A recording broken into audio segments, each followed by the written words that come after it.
20 movies of 2021 that will blow your mind. 2021 has been an amazing year for movie lovers. Though the very best movies of 2021 are probably yet to come, given we're not even halfway into the year, there are already some serious contenders. We're off to a good start, and it's never too early to start feeling grateful. So, without further ado, let's talk about the released and upcoming movies of 2021 that will drop your jaws to the floor.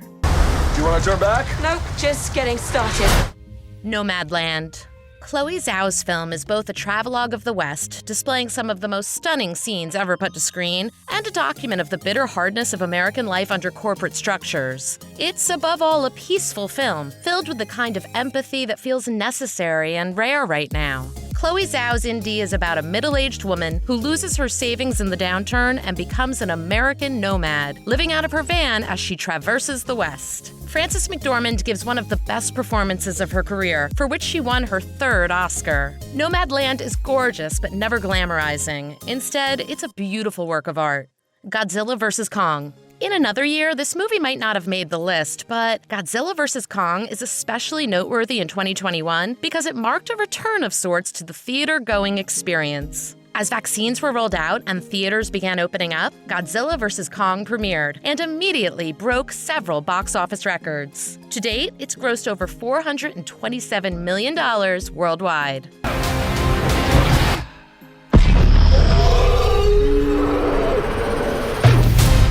Quo Vadis Aida.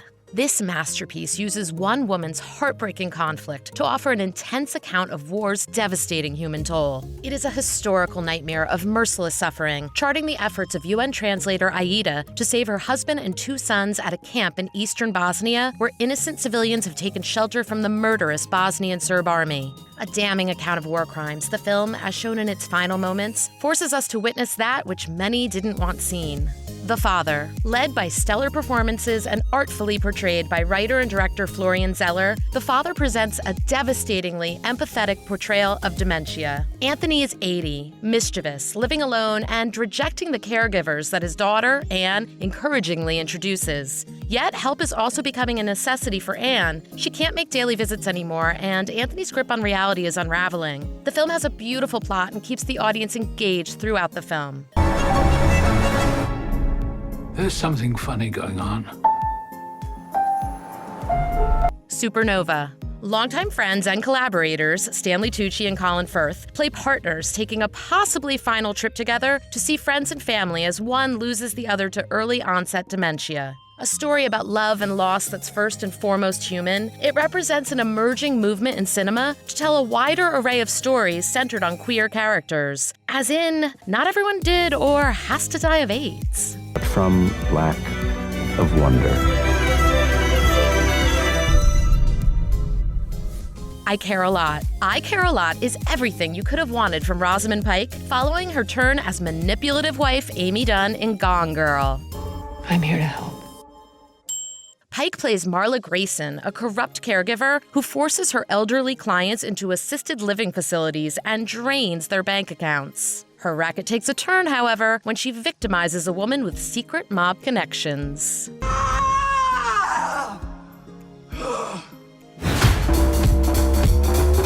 Thunder Force. Melissa McCarthy and Octavia Spencer star as two childhood friends who discover a way to become superheroes. Together, they work to stop the bad guys and save the world. Though the film received mostly negative reviews from critics, it's reached high numbers on Netflix. Proof that sometimes people just want a comedy to end a hard week. Nothing wrong with that. Not throw that bus. I can't hear you because I'm literally throwing a bus!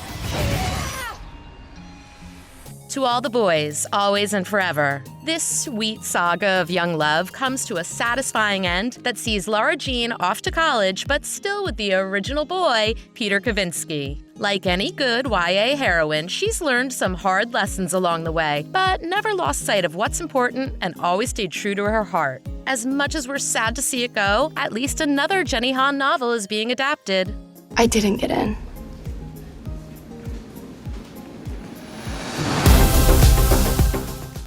76 Days. A raw, fly-on-the-wall recounting of hospital life in Wuhan in the early days of the COVID-19 pandemic. 76 Days is a captivating and powerful documentary and a surprisingly comforting portrait of humanity. It was heavily appreciated by critics and has a 100% rating on Rotten Tomatoes. It's directed by Jean Chen and Hao Wu. About endlessness. Roy Andersson is cinema's wittiest dramatist of the painful human condition. About Endlessness is a more sorrowful extension of the inquiries he began with Songs from the Second Floor, You the Living, and A Pigeon Sat on a Branch Reflecting on Existence. A collection of articles marked by fixed single-take compositions, full of muted descriptions and inviting diagonal visual lines, the film tackles the question of what awaits us on the other side, and what that means for our current earthly problems.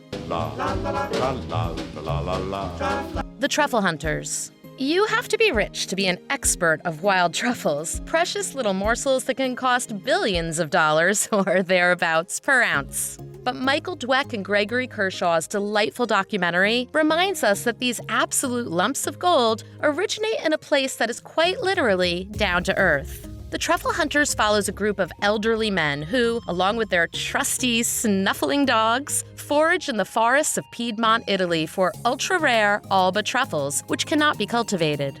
These men are bad-tempered, opinioned creatures of habit, great characters in their own right, though their dogs steal the show, as dogs so often do. Be prepared for a few notes of sorrow, but overall, this is a beautiful, joyous documentary. The United States versus Billie Holiday. The true story of the FBI's attempt to ensnare jazz legend Billie Holiday in a drug sting to silence her when she was speaking out on political issues. This affecting drama is a must-see for fans of Holiday's music and for the tour de force performance from lead Andra Day, who won a Golden Globe for her work. You think I'm gonna stop singing that song? You grandkids will be singing Strange Fruit. The Mitchells versus the Machines. This sweet coming-of-age story about family, technology, and staying true to yourself has a remarkable 97% score on review aggregator site Rotten Tomatoes. People just love this feel-good animated comedy about a dysfunctional family that sets off on a road trip and ends up saving the world from a robot uprising. Why would someone build that? Nobody. Bob Odenkirk, aka Saul Goodman, takes one hell of a beating in Nobody, and per a joke made by Hutch Mansell, you should see the other guys. Director Ilya Naishuler's film is an obvious riff on John Wick, concerned as it is with a nondescript and seemingly humble family man who, following a home invasion, taps back into his government assassin true nature and goes on a rampage that eventually inflames the anger of a Russian gangster. The participation of both Christopher Lloyd and RZA only enhance the goofy charm of this R-rated thriller, which goes for broke and breaks a lot of bones in the process to amusingly ferocious ends. Now we'll talk about some films that will hit the theater later this year. They stole my kitty cat bracelet. And you don't fucking do that! The Conjuring, The Devil Made Me Do It.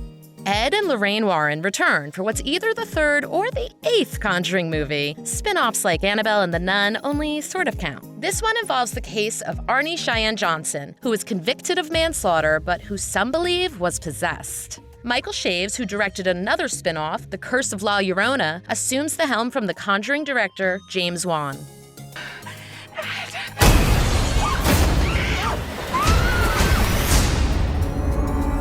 The Hitman's Wife's Bodyguard.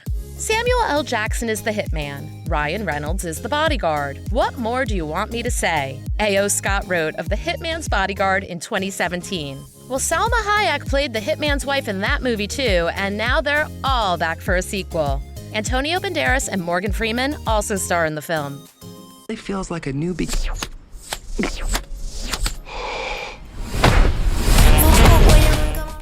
Black Widow. The Marvel Universe continues to swallow promising actors by casting Midsommar and Little Women's standout Florence Pugh as Yelena, who is brought together as a family with Scarlett Johansson's Black Widow. The Australian filmmaker Kate Shortland is the director, and the film will hit the theater on July 9th.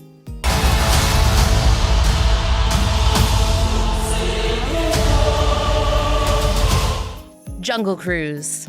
In 1916, a British researcher, Emily Blunt, travels to South America and hires a deceitful Bogardian skipper, Dwayne Johnson, as her guide through the Amazon. It's based on a ride at Disneyland and, indirectly, on a long lineage of Hollywood adventure films. Edgar Ramirez, Jesse Plemons, and Paul Giamatti also appear in the film. Jaume Colette Serra directed this masterpiece. Torpedo.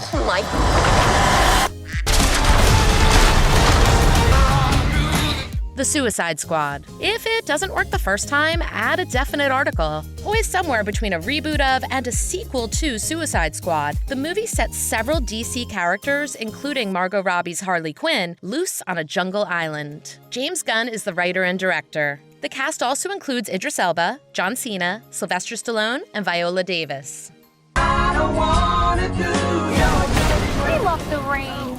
It's like angels are splooching all over us. Candyman. Even without anyone saying Candyman's name to a mirror, Candyman.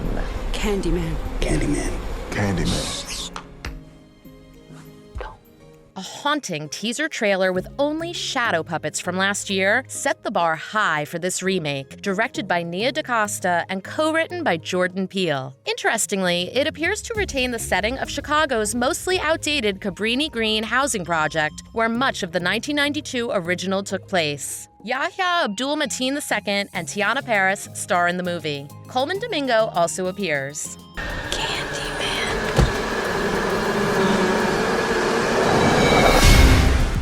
Conclusion. These movies, in my opinion, are the top movies of the year. But what do you think of the list? Have I missed a masterpiece that I should have added? Let me know in the comments below and tell me, are these movies, in your opinion, the top 20 movies of the year? If not, then comment the name of the movie that you think should be added to the list.